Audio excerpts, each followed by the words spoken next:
The phone rang 3 times before he picked up. Hello? It wasn't a dispatcher, not an emergency line, not anyone trained for panic. It was Damian Ward, a man who hadn't answered his personal phone in months.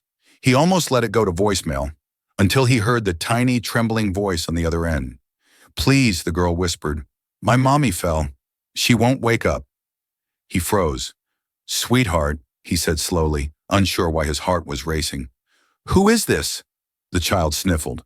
I called for help. Are you the doctor? Damian's mind scrambled. No, What number did you call? I don't know, she cried. The one on the fridge. And then, silence, broken only by her sobs.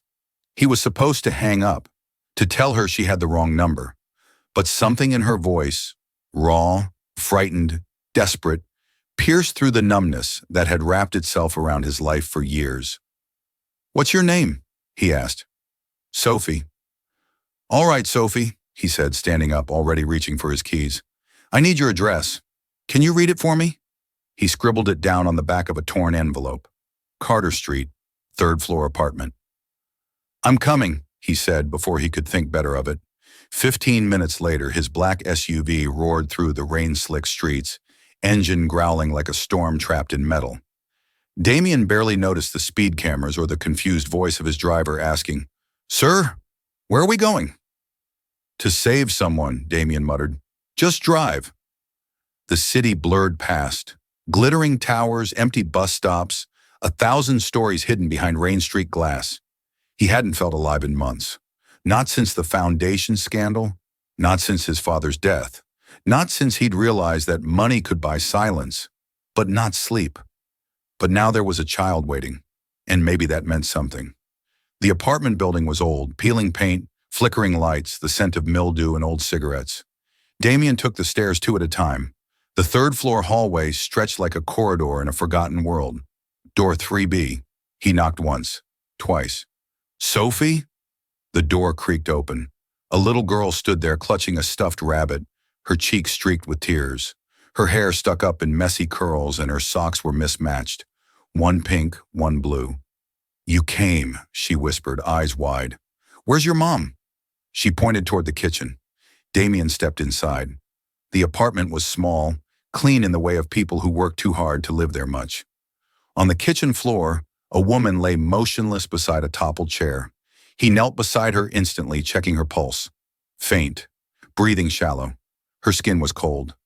Mommy's sick, Sophie whispered. She will be okay, he said, though he didn't know that yet. I need you to grab me a blanket, okay? She ran off and returned, dragging one twice her size. He covered the woman gently, then looked at the phone on the counter. Old, cracked, the emergency list taped beside it. His number, his private one, was printed under in case of emergency. He stared at it. The paper was from one of his company's charity brochures from years ago. A printing mistake. A misprint. The wrong call had been his. He gathered the woman carefully into his arms.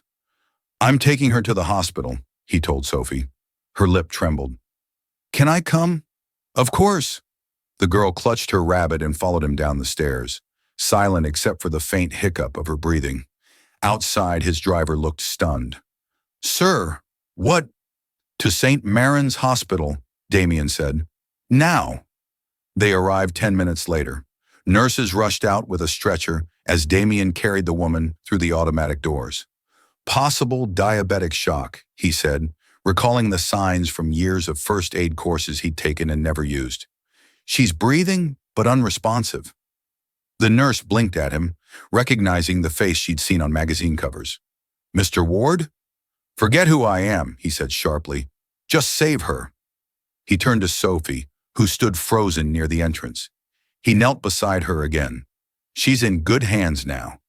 The girl's eyes were enormous. You promise? I do. Hours later, when the chaos settled, he found himself sitting outside the hospital room, staring through the glass. The woman, Elena Ruiz, according to the nurse, lay asleep, color returning to her cheeks. Sophie was curled up in a chair beside her bed, her tiny hand resting on her mother's arm. Damian watched them for a long time. He had come because of a mistake. But now, staring at them, it didn't feel like one. The nurse approached quietly. She's stable now. Low blood sugar. Could have been much worse if you hadn't brought her in. He nodded absently. Will she be all right? She'll need rest. And you saved her life. He didn't feel like a hero. He felt something stranger, something long dormant. When he turned to leave, Sophie stirred, blinking sleepily. Are you going home? She asked softly. He hesitated. Not yet. Then can you stay until Mommy wakes up? He looked at her, this small, brave girl who had trusted a stranger because she didn't know she shouldn't, and something inside him broke open. He sat back down. I can do that. Hours passed. The world outside turned from gray to black to the faint silver of dawn. And when Elena finally opened her eyes, her first sight was the man she didn't know, sitting quietly beside her daughter, watching over them both. Who are you? She whispered, voice weak. Damien smiled faintly. Someone who answered the wrong call. When Elena woke, she didn't recognize the man by her bedside. For a moment, the sterile white of the hospital room bled into memory, beeping monitors, antiseptic air, and the familiar ache of failure. Then the present snapped back. The stranger sat in the chair across from her, phone in hand, posture composed but eyes wary. Good morning, he said quietly, voice low enough not to wake Sophie, who was curled in the chair beside her mother's bed, still fast asleep. Elena struggled to speak. Who are you? He stood, slipping the phone into his pocket. My name's Damien Ward. You fainted. Your daughter called for help. Elena frowned, trying to recall. She remembered the dizziness, the floor rushing up to meet her, and Sophie's terrified voice shouting her name, but the rest was blank. I don't understand, she whispered. I told her to call my brother's number. How did you? Damien hesitated. She misdialed. Misdialed? He nodded once. She reached me instead. The absurdity of it hit her first, then the fear. You're telling me a stranger just showed up at my door because my child dialed the wrong number? I was the one who answered, he said. And yes, I did show up. Her pulse spiked. You shouldn't have done that. Damien didn't flinch. You're welcome. The silence that followed was taut, awkward, filled with the faint rhythm of hospital machines. Then he added softly, You were unconscious. Your blood sugar levels crashed. If Sophie hadn't called, if I hadn't come, you might not have made it. Elena's breath caught.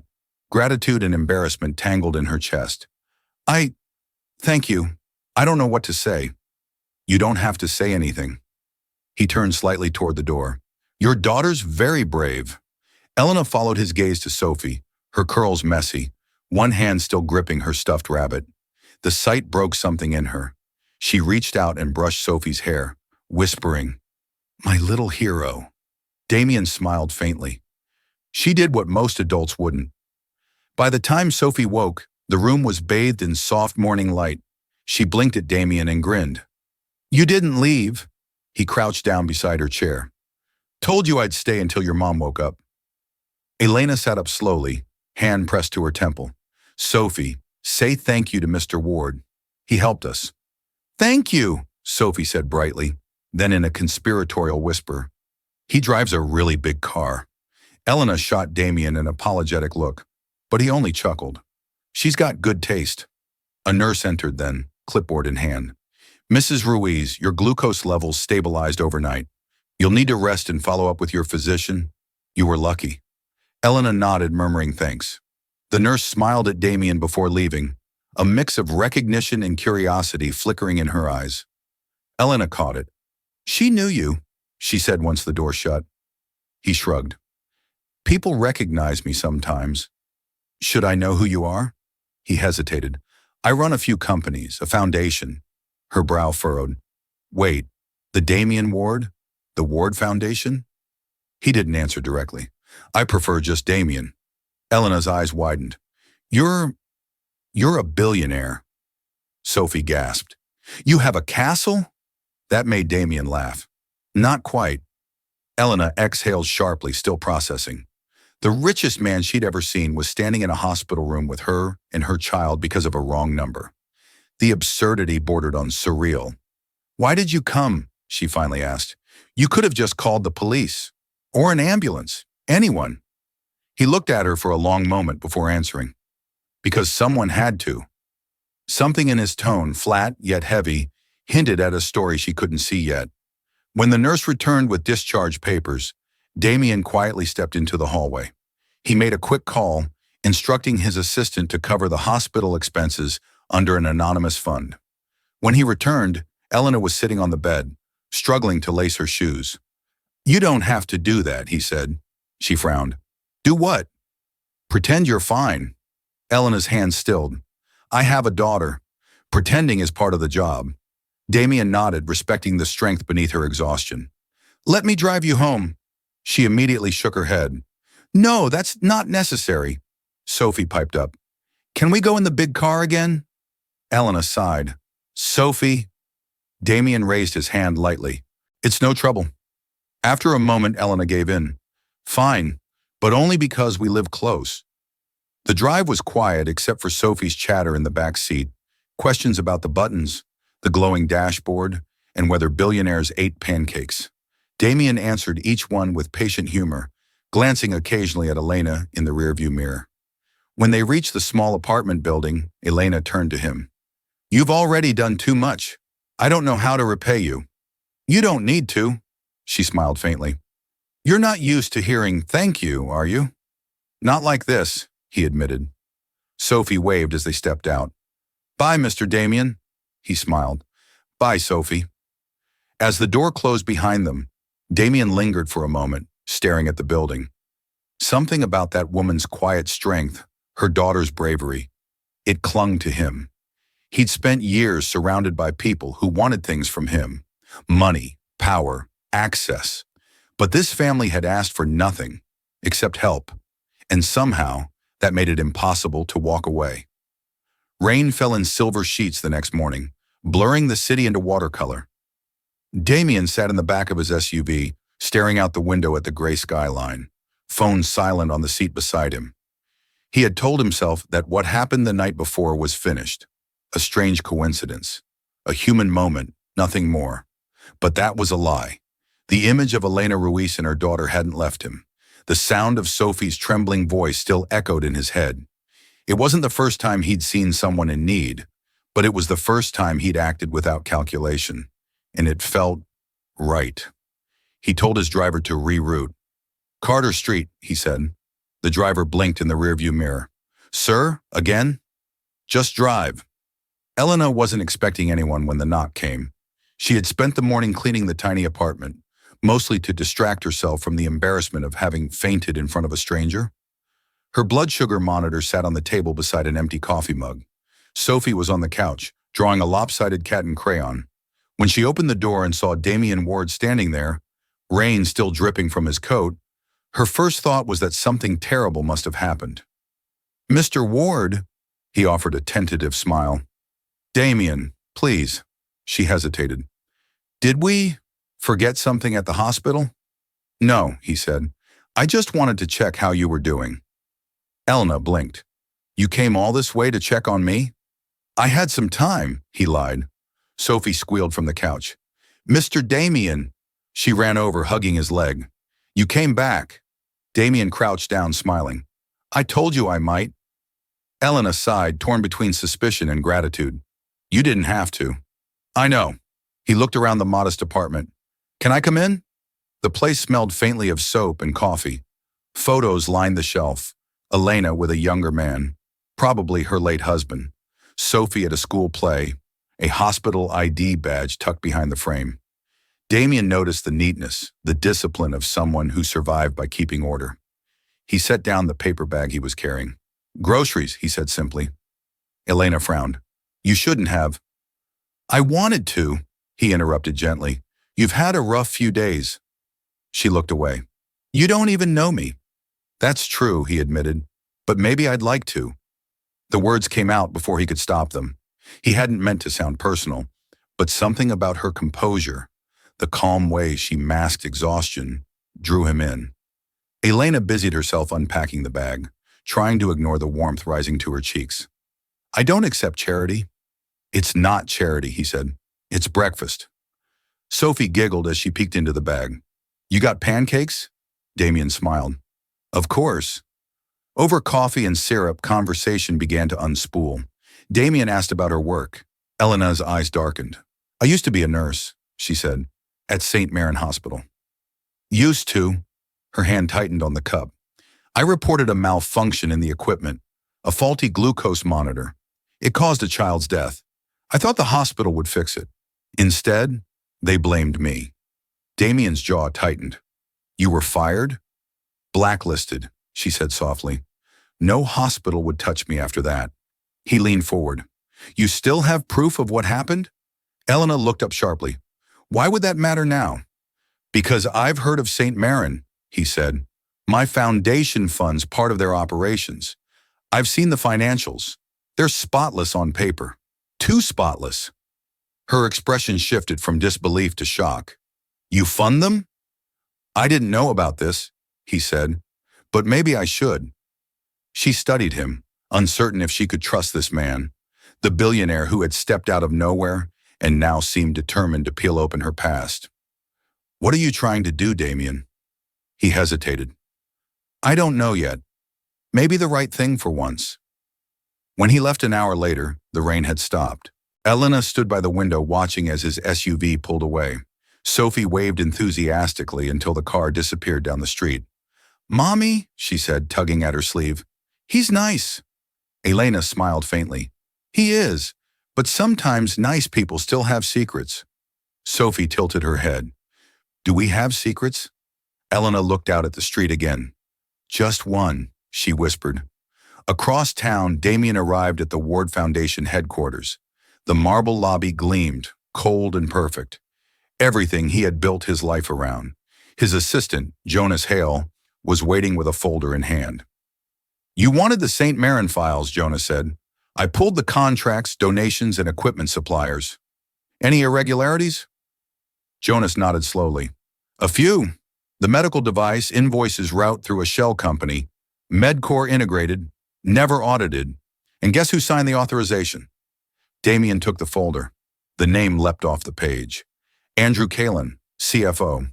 He exhaled, a muscle ticking in his jaw. Kalin again, Jonas said. You think he's dirty? I think I'm about to find out.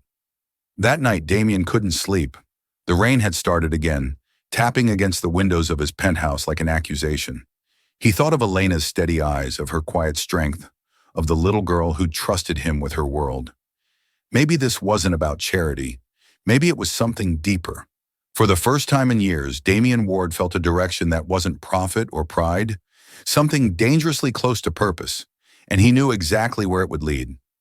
Damien sat in his office, the skyline stretching endlessly behind him. The city was beautiful from up here. Too beautiful, too clean, too far away from everything real. His assistant, Jonas, stood in front of his desk, holding the report like a confession. It's worse than we thought, Jonas said. Medcore Integrated has been skimming funds from the Ward Foundation's medical equipment contracts for years. Inflated invoices, dummy shell companies, millions redirected. Damien's jaw tightened. And no one caught this? Not unless they wanted to, Jonas replied. Kalin's signature is on every authorization. Andrew Kalin, Damien's CFO, the man he'd trusted with his philanthropic empire. He leaned back in his chair, staring at the ceiling for a long moment. In St. Marin? Jonas flipped another page. Most of the defective monitors were sold to them. The same model Elena Ruiz mentioned. The internal memo she kept. It's in this folder. He hesitated. She wasn't lying, Damien. She was the only one who told the truth. The words hit harder than they should have. Send me a copy, Damien said finally, and keep this quiet. Quiet? Jonas frowned. Sir, this could go nuclear. If the DOJ gets wind of it. That's exactly why I want to control the narrative, Damien interrupted. We fix it before it breaks us. Jonas nodded, but his eyes lingered on Damien's face, on the flicker of something personal there. You're not just doing this for the foundation, are you? Damien didn't answer. That night he drove back to Carter Street. Elena opened the door, surprise flickering across her features. You again. I need to talk, he said. About what? St. Marin Hospital. Her body went still. What about it? I found something, Damien said. He stepped inside when she didn't stop him. You were right. The equipment failure wasn't an accident. It was covered up. The same company that supplied those monitors, Medcore Integrated, is linked to my foundation. Elena stared at him, disbelief and vindication warring in her eyes. You mean your company paid for the equipment that killed a child? He flinched at her bluntness. Indirectly, yes. But we didn't know. At least I didn't. Doesn't that make it worse? She snapped. You gave them money and never looked at where it went? Her anger was sharp, righteous. He deserved it. I thought I was helping, he said quietly. For people like you, help usually means a photo op and a press release, she said. Real help is messy. It's showing up when no one's watching, like you did that night. He met her gaze, unflinching. Then let me do it again. Elena hesitated before pulling open a drawer. From it, she retrieved a worn manila envelope. I kept this for years, she said. Internal logs, maintenance reports, copies of the incident file. Everything they buried after the child died. Damien took it carefully. Why keep it? Because I couldn't forget his mother's face, she said softly. And because I thought maybe someday someone would care enough to listen.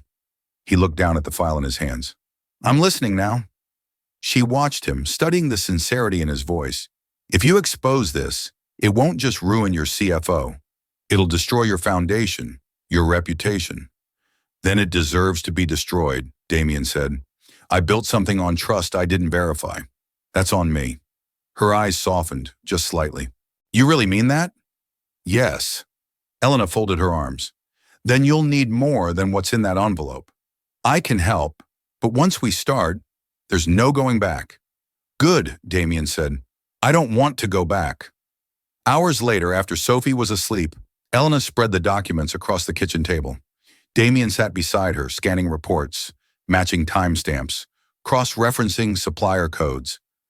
This memo, she said, pointing to one page, was signed by a technician who warned the board months before the first malfunction.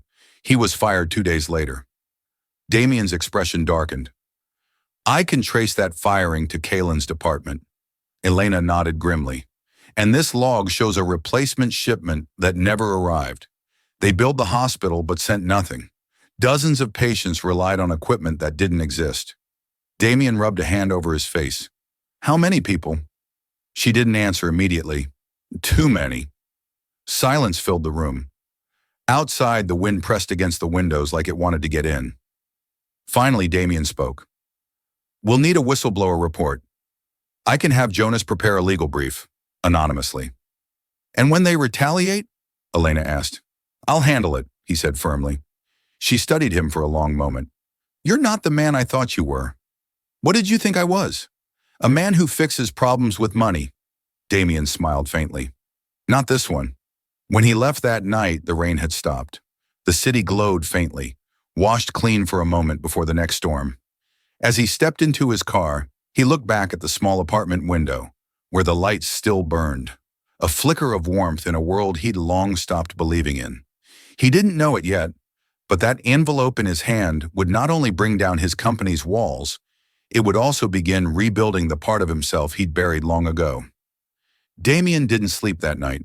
The city outside his window felt different, alive, humming with secrets. On his desk lay Elena's envelope, its corners frayed, its contents spilling into the light like confessions. Every document carried a story of someone failed by the very system he'd helped fund. He turned over one page, reading the signature again. Andrew Kalen. His CFO's handwriting was too familiar, too polished. Damien had built a billion-dollar empire on trust and oversight. Now he realized he hadn't really seen the people who worked beside him. He picked up his phone and called Jonas. Get Kalen into the office tomorrow morning, he said. Jonas hesitated. Should I tell him what it's about? No, Damien said. Let him walk in blind. By 9 a.m., Damien was seated in the executive conference room overlooking the river. The walls were glass, the view breathtaking, a stage built for power. Andrew Kalen entered with his usual calm swagger, impeccable suit, smug smile, phone in hand. Morning, Damien. I saw the foundation's quarterly numbers. Exceptional work as always. Damien didn't stand. Sit. Kalen raised an eyebrow but obliged. You sound serious. Something wrong? Damien slid a folder across the table. These are internal procurement records for Medcore Integrated. You authorized them. Kalen flipped through the pages, brows furrowing slightly. Yes, routine supply contracts. What about them? Fake invoices, Damien said. Shell accounts. Equipment that never arrived. Kalen chuckled nervously. You're mistaken. Those reports must be— Don't, Damien interrupted, his voice low but edged like a blade. We both know those signatures are yours. You laundered millions through my foundation, and people died because of it. Kalen's expression froze. Who fed you that? Elena Ruiz, Damien said, a nurse you had fired to protect this lie. Kalen's mask cracked for the first time. She was unstable. She falsified complaints to cover her mistakes. Her mistakes killed a child, Damien snapped, because of equipment you approved. The silence that followed was suffocating. Finally, Kalen leaned back, forcing a smile. You can't prove any of this. The foundation's name is on those contracts, not mine. If this gets out, it won't just ruin me. It'll destroy you. Damien's eyes narrowed. Then maybe it's time I burn the whole thing down. Kalen stood, voice rising. You think you can play the savior now? Don't be naive. You'd go down with me, and so would every hospital that depends on your funding. Do you really want that blood on your hands? Damien didn't answer. He just stared, silent, immovable. Finally, Kalen snatched the folder off the table.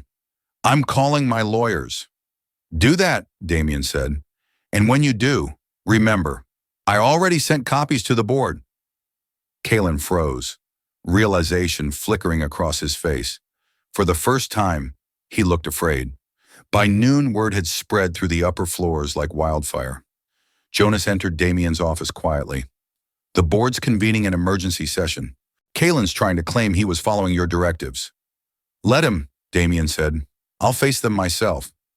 Jonas frowned. You know this could destroy your reputation. You'll lose control of the foundation. Maybe it's better that way. Jonas studied him for a moment. Elena was right about you. Damien looked up. What do you mean? You don't care about your image anymore, Jonas said softly. You just want to make things right. Damien almost smiled. Maybe for once. That evening, Elena found him waiting outside her apartment. She looked surprised, though not entirely unprepared. How bad? She asked. Bad enough, he admitted. The board's investigating. Kalen's cornered but dangerous. Elena folded her arms. He'll try to bury you. Let him try. Her voice softened. You didn't have to do this. You could have ignored everything. I did ignore it, Damien said. For years, that's the problem. She looked at him, really looked at him, for the first time without suspicion.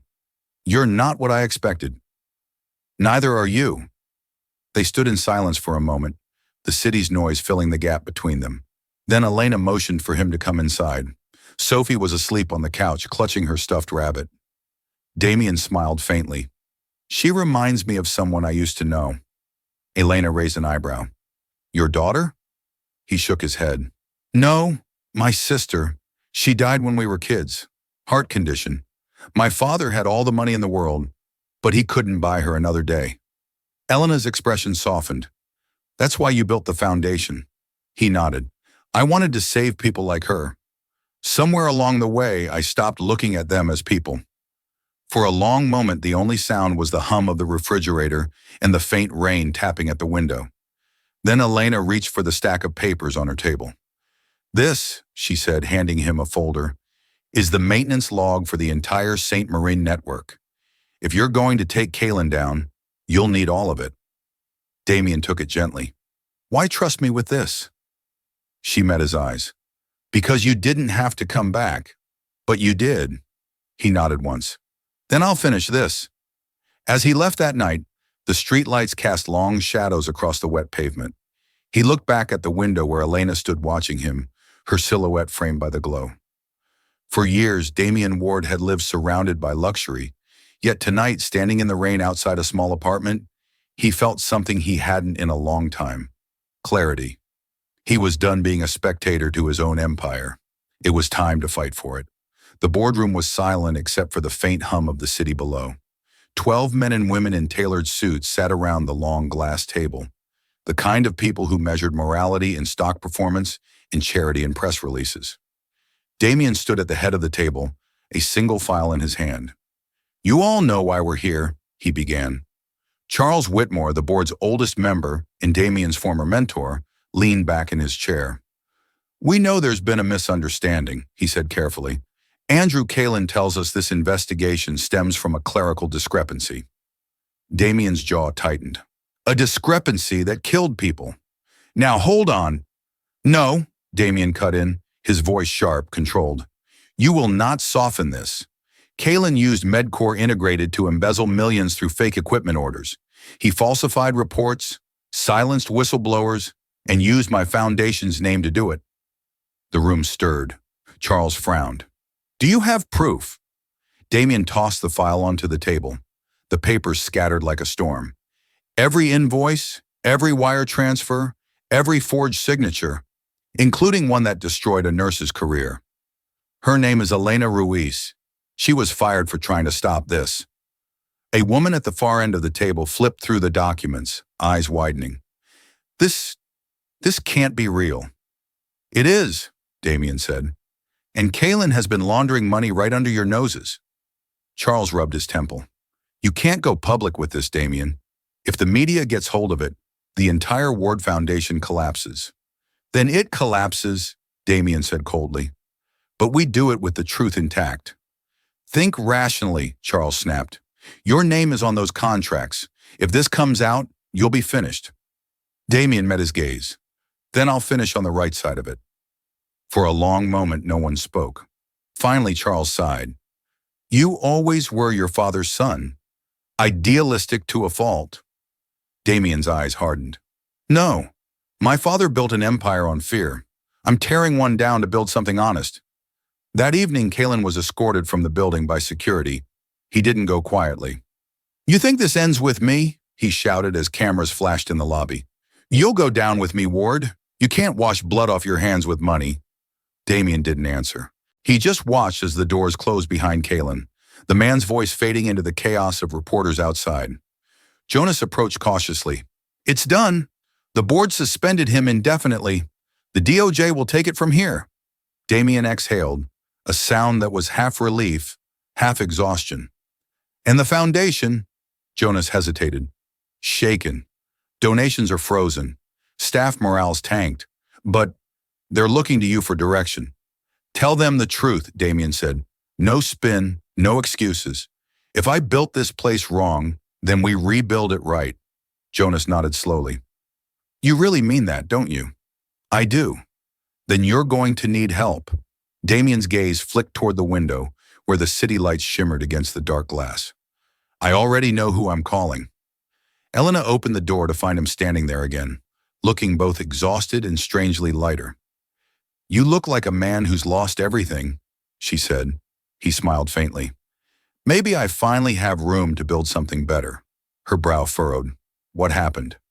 "Kalin's gone. The investigation's public. I told the board everything." "You told them?" she said, incredulous. "You confessed to corporate negligence?" "Yes." "Do you realize what that means?"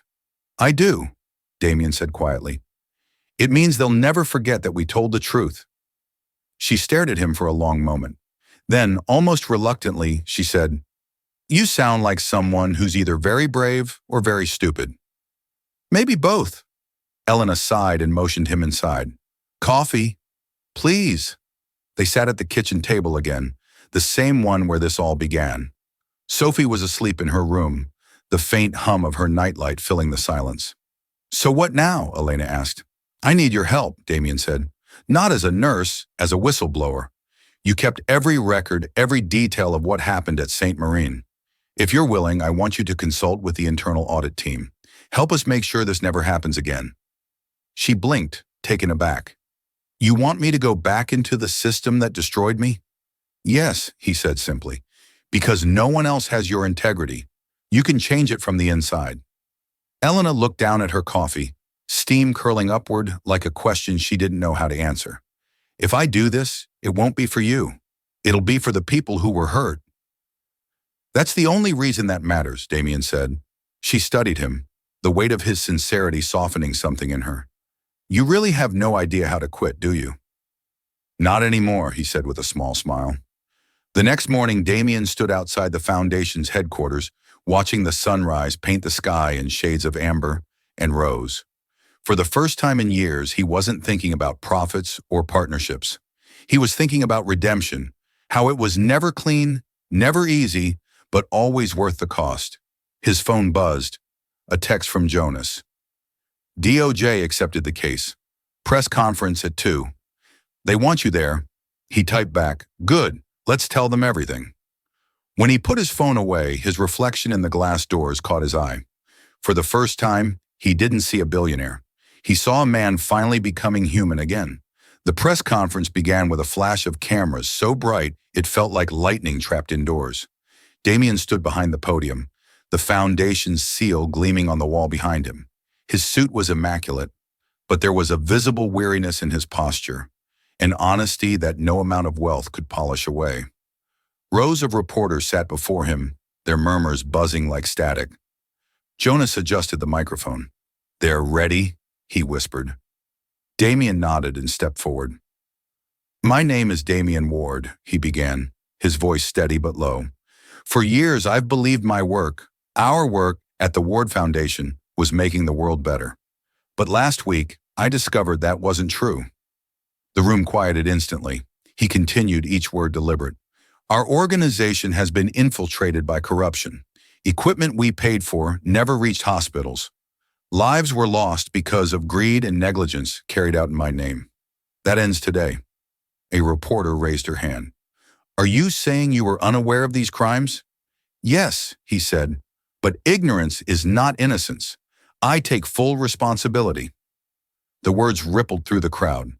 Flashes erupted again, capturing the confession of a man most had thought untouchable. Another voice cut through the chaos. Mr. Ward, will you be stepping down as CEO? Yes, Damien said simply, effective immediately. There was an audible gasp. Even Jonas looked startled. But before I go, Damien continued, I want to make something clear. This foundation will not fall apart. It will evolve. It will be rebuilt by people who understand compassion not as a slogan, but as a duty. He glanced toward the front row, where Elena sat beside several former nurses from St. Marin. Her expression was calm, resolute, like someone who had finally been heard. I've asked Miss Elena Ruiz, Damien said, to serve as an advisor to the board's Ethical Oversight Committee. Her voice, and the voices of others like her, will guide what we build next. Cameras turned toward her. Elena didn't flinch. She met the flashbulbs head-on, chin lifted, her strength steady as sunlight. The questions came fast, harsh, relentless. Are you admitting liability? Will there be criminal charges? Was your resignation forced? Damien didn't shy away. If accountability demands punishment, then I accept it, he said. But make no mistake, the real crime was silence. I won't be part of that anymore. When he stepped away from the podium, the noise rose to a roar.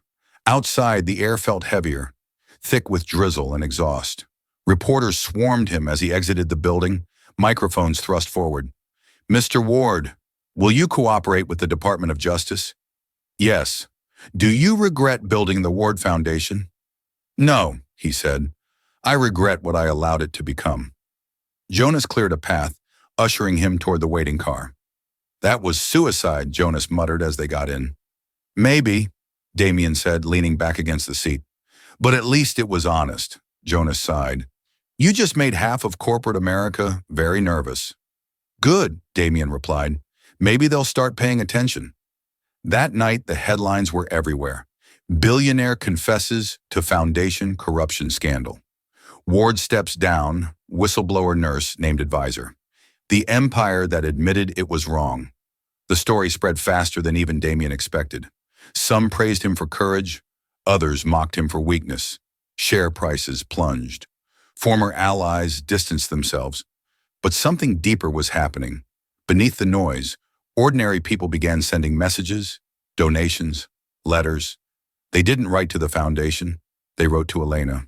Elena sat in her apartment that evening, reading through dozens of emails from nurses, patients, and hospital workers around the country. Some were angry, some grateful, all raw and real. Sophie peeked over her shoulder.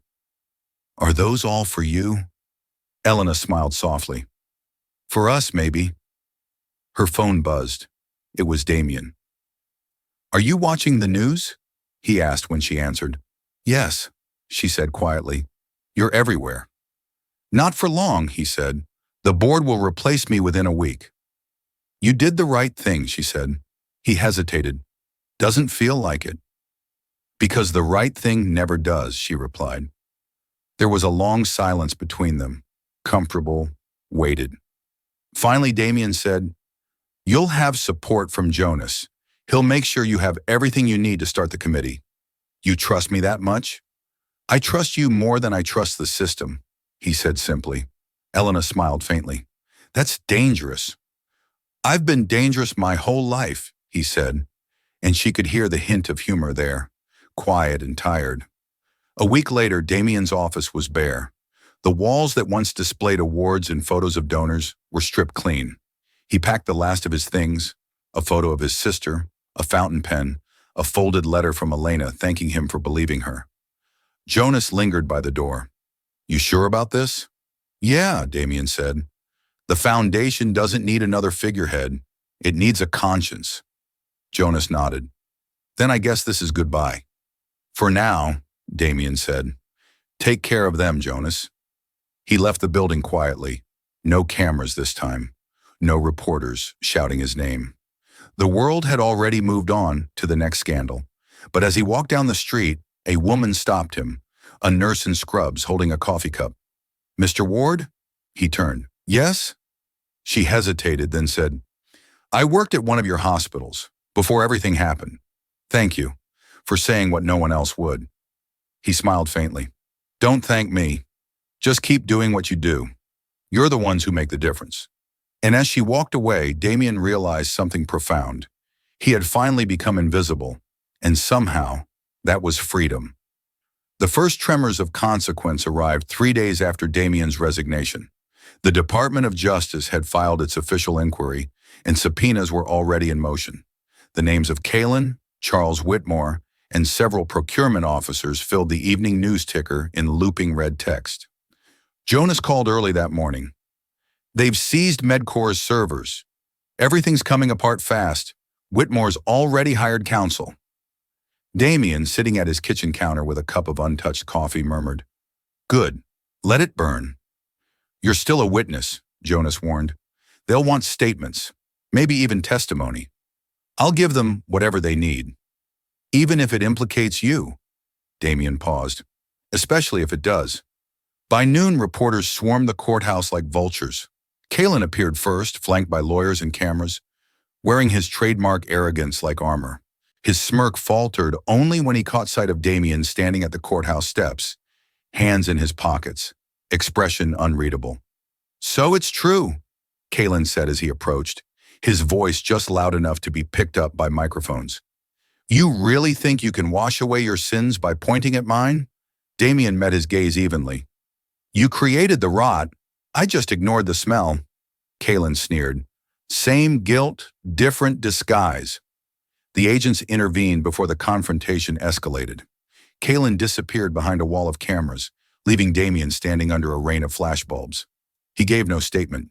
The truth was already speaking loudly enough. That night, the headlines hit harder than the thunder outside his apartment. Federal probe confirms multi-million-dollar embezzlement at Medcor Integrated. CFO Kalin and board members facing indictment. Ward cleared of criminal charges, but foundation under federal oversight. Damien closed his laptop. Relief didn't come. It never did when justice was this cold, this transactional. He poured a drink he didn't really want and turned toward the window. Across the skyline, lightning flashed behind the city's towers, illuminating a world built on ambition and all the damage left in its wake. He thought of Elena. She had been quiet since the press storm began, unreachable except through Jonas, who said she'd been working around the clock with auditors. He wanted to believe she was doing fine. He knew better. Elena wasn't fine. The endless interviews, the scrutiny, the constant pressure from the board and the DOJ had worn her down. Each day she sat across tables from lawyers in gray suits, recounting events she'd buried years ago. Every time she spoke the child's name, the one who had died because of the faulty monitor, her throat tightened. That night she left the office late, rain soaking through her thin coat. She stood at the bus stop, exhausted, when headlights flashed across the street. The familiar black SUV rolled to a stop. The window lowered. Damien leaned out. "Need a ride?" She hesitated. "You don't even work there anymore." "I didn't ask where you worked. I asked if you needed a ride." Despite herself, she smiled faintly and climbed in. The drive was quiet at first. City lights streaked across the windows like fading constellations. "You shouldn't be here," she said finally. "They're watching everyone connected to the case." "I'm not hiding," Damien said. "Neither am I. But this isn't your mess to fix anymore." "It stopped being just mine the moment you got dragged into it," he said. "Besides, I needed to see for myself that you're okay." Elena laughed softly, a dry, tired sound. "I haven't been okay in a long time." He glanced at her, the dashboard glow outlining her face. "You're stronger than you think." "Strength isn't the same as peace," she said. "Some days I think this will never end." Damien looked back at the road. "Maybe it's not supposed to end. Maybe it's supposed to change us." She turned to him. "Has it changed you?" He hesitated. "Completely." Their eyes met briefly, just long enough for both to feel it, that strange, fragile understanding that had grown between them since the night of the wrong call. When he dropped her off, Elena lingered by the car door. "You did the right thing, Damien, even when it cost you everything." He smiled faintly. "Then maybe it was worth the price." The next morning, Elena arrived at the foundation to find a sealed envelope waiting on her desk. Inside was a letter on DOJ letterhead. The investigation had officially concluded. Kalin and Whitmore were to be indicted for fraud, falsification of records, and corporate manslaughter. The court praised Elena's evidence and declared her the key witness whose testimony had ensured accountability at the highest levels. At the bottom of the page was a single sentence that made her breath hitch. "Due to your instrumental role, all prior employment restrictions are hereby rescinded." For the first time in years, her name was clean. Tears filled her eyes, silent and unstoppable. She found Damien at the pier that evening, standing where the water met the dark sky. He turned as she approached, a knowing smile already there. "They cleared you," he said. "They cleared us," she replied. He looked out at the waves. "The foundation will recover. You'll help rebuild it." "I can't do it alone." "You won't have to." For a moment they stood side by side, the world quiet except for the rhythmic pulse of the tide. The rain had stopped, leaving the air fresh and sharp. Elena glanced at him. "You know, it's funny." "What is?" "If Sophie hadn't dialed the wrong number, none of this would have happened." He smiled softly. "Maybe she didn't call the wrong number at all." She laughed quietly. "You think fate keeps an address book?" "Maybe," he said, his voice gentle. "And maybe it just wanted to remind me what right looks like." The wind swept through, carrying away the last fragments of tension. The city behind them hummed with new beginnings, while the sea ahead whispered something quieter. Something that sounded a lot like peace. The weeks that followed felt strangely quiet. For the first time in years, Damien didn't wake to the sound of meetings, market updates, or the dull ache of responsibility gnawing at the edges of his conscience. His calendar was empty. His phone no longer vibrated with the urgency of an empire. Freedom, he discovered, was both beautiful and terrifying. He spent his mornings walking along the harbor, the air crisp and salted. Sometimes he'd see his reflection in the still water. No longer the polished face that once adorned business magazines, but a man learning how to exist without purpose beyond himself. People still recognized him. Some nodded in respect, others whispered judgment, but most looked at him with quiet curiosity, as if they weren't sure whether to pity him or thank him. He didn't blame them. He wasn't sure either. At the foundation, things moved forward without him. Elena had accepted the role of ethics advisor, working closely with Jonas to implement new protocols. The press hailed her as the whistleblower who rebuilt the system. Her photo was everywhere, standing before panels, testifying in Senate hearings, speaking to nursing associations. Damien watched from afar, proud but cautious. He had no right to interfere. It was her moment now. But one evening, as the sun dipped behind the skyline, his phone buzzed with a message that made him pause. Elena, they offered me the director position today. I don't know if I should take it, he typed slowly. Damien, then you already know your answer. A minute later, her reply came. Elena, you make it sound simple, Damien. It is. The right thing usually is. It just feels heavy. He almost added, you'll be great at it, but stopped himself. She didn't need his approval anymore. She'd earned her own. 2 weeks later, she called. Her voice was steadier than it had been in months. Jonas says you're still ghosting the press, she said. I'm retired, he replied dryly. The world's doing fine without me. Funny because half the reforms they're praising came from your notes. Note, he said, not presence. There's a difference. There was a pause on the line. You should come see the new pediatric wing. It's almost finished. Elena, I don't what? Deserve to see what you helped build. He didn't answer. Damien, she said softly, don't hide behind guilt. It's starting to look too comfortable on you. Her words lingered long after she hung up. The next morning he went. The hospital stood gleaming against the city's edge. Clean lines, glass walls, a quiet sense of hope woven into its design. Inside, laughter echoed down the hallways. Nurses moved efficiently. Doctors chatted by the elevators. It didn't feel like a battlefield anymore. Elena was waiting near the entrance, dressed in a simple navy suit.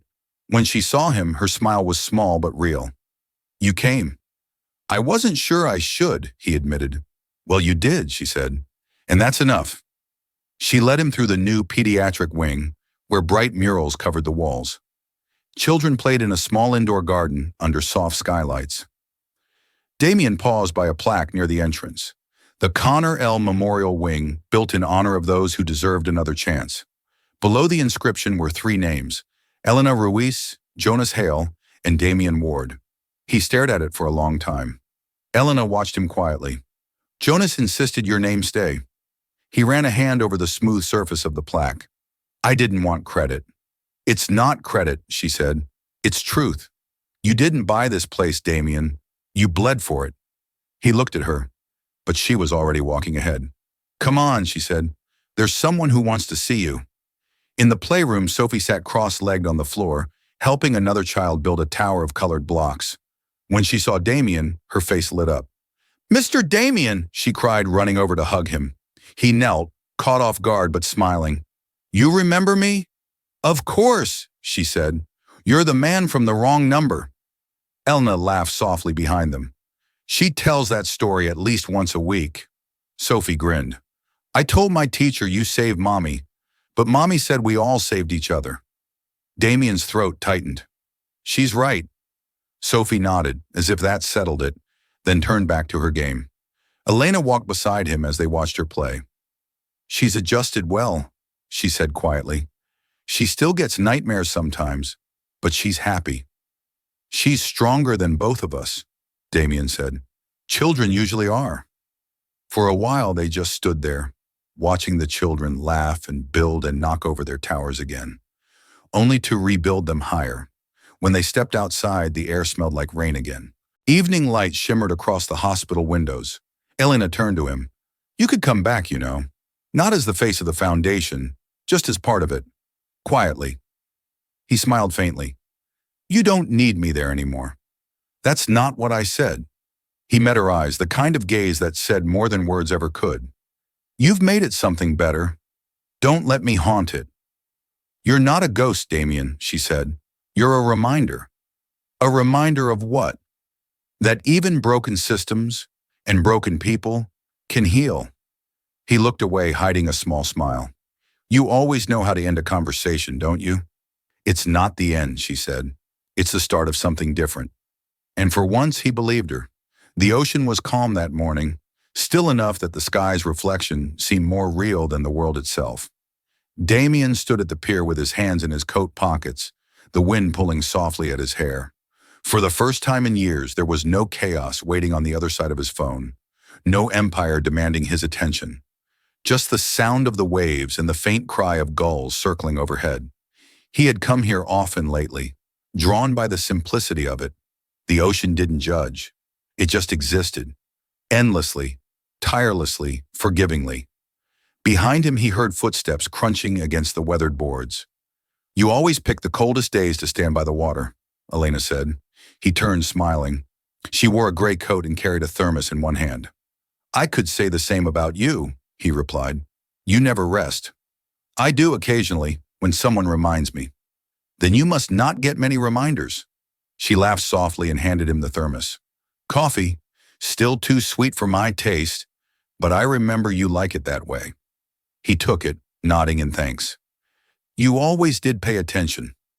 They stood together for a while, watching the tide roll in. A fishing boat passed in the distance, small and steady, its engine barely audible. "How's the foundation?" he asked. "Stable," she said. "Jonas is doing wonders with the audit reforms. Donations are back up, and the hospitals are finally operating transparently. We even partnered with 3 new community clinics." "That's good," he said quietly. "You've done what I couldn't." She looked at him sharply. "You started it, Damien. Don't rewrite history." He smiled faintly. "Maybe, but you gave it a soul." For a moment the wind carried only silence between them. Then Elena said, "Sophie's been asking about you." He raised an eyebrow. "Has she now?" "She made me promise to invite you for dinner. Apparently you never got to taste her pancakes." He chuckled. "A grave oversight on my part. She'll hold it against you if you don't fix it soon." He looked out at the sea again, his voice softer now. "Maybe I will." They walked down the pier together, their footsteps in quiet rhythm. "Do you ever miss it?" she asked suddenly. "What?" "The power, the influence, the control." He thought about it. "Sometimes," he admitted, "not the power itself, but the certainty. Back then, every decision had a clear outcome. I didn't have to question my worth. The world told me what it was. And now? Now I'm learning to live without an audience." Elena smiled. "That sounds healthier." "It's terrifying," he said with a chuckle, "but freeing." They reached the end of the pier, where the wood darkened from constant spray. The horizon glowed with early sunlight, breaking through a veil of thin clouds. Elena rested her arms on the railing. "I used to hate the ocean," she said. "It felt endless, empty, like standing at the edge of everything that could go wrong. And now it reminds me that everything ends up connected, even the mistakes." He nodded slowly. "Especially the mistakes." She turned toward him. "Do you ever think about that night, when Sophie called you?" "Every day," he said. "It's strange, isn't it? How a single wrong number can change everything." Elena's eyes softened. "Maybe it wasn't wrong. Maybe it was exactly what it needed to be." He smiled faintly. "That sounds like something you'd tell your daughter." "She tells me, actually." They both laughed. After a while, Damien said, "I've been thinking about leaving the city." Elena tilted her head. "Where to?" "Maybe somewhere quiet. A coastal town. Start a small research grant for rural clinics. Nothing big, just something good." "That sounds like you're trying to disappear." "Not disappear," he said. "Just exist differently." She studied him for a long moment, then nodded. "If anyone deserves a little peace, it's you." "And you?" he asked. "What about you?" "I'll stay," she said. "For now, the foundation still needs work. But maybe someday, when Sophie's older." He waited, smiling. "Maybe someday. Maybe we'll both find somewhere that feels like home." He looked at her then, not as the woman who'd exposed his failures, not as the whistleblower or the reformer, but simply as someone who had walked through the fire beside him and chosen not to let it define her. "You already built one," he said quietly. The clouds thinned, and sunlight poured across the water like liquid gold. Elena took a deep breath. "You know, Sophie asked me what makes someone good.